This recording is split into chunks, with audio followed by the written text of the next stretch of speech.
नमस्कार शेतकरी मित्रांनो 2024चे केंद्र शासनाने हमी भाव ठरवले आहे ते आपण सविस्तर जाणून घेऊया। जे नवीन असतील तर चॅनलला नक्की सबस्क्राइब करा मित्रांनो आणि व्हिडिओ शेवटपर्यंत बघा।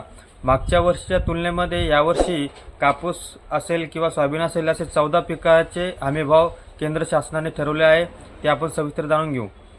केंद्र सरकारने बुधवारी 19 तारखेला खरीपातील 14 पिकांचे हमीभाव जाहीर केले।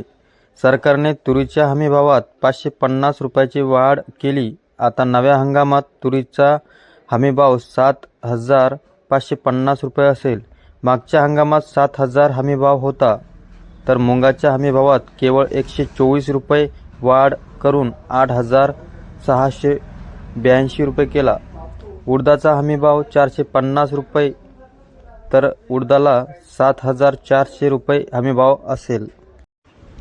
कापूस मध्यम धागा 7,121 तर कापूस लांब धागा 7,521।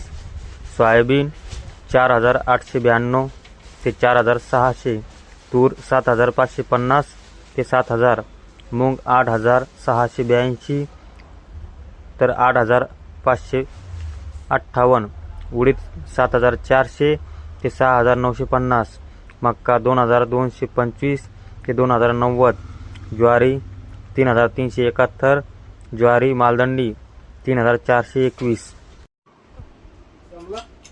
बाजरी 2,625 ते 2,500। रागी 4,290 ते 3,846। भात 2,300 ते 2,183। भात 2,320 ते 2,303 रुपये। भुईमुग 6,783 6,377। सूर्यफूल 7,280 ते 6,760। तीळ 9,237 ते 8,635।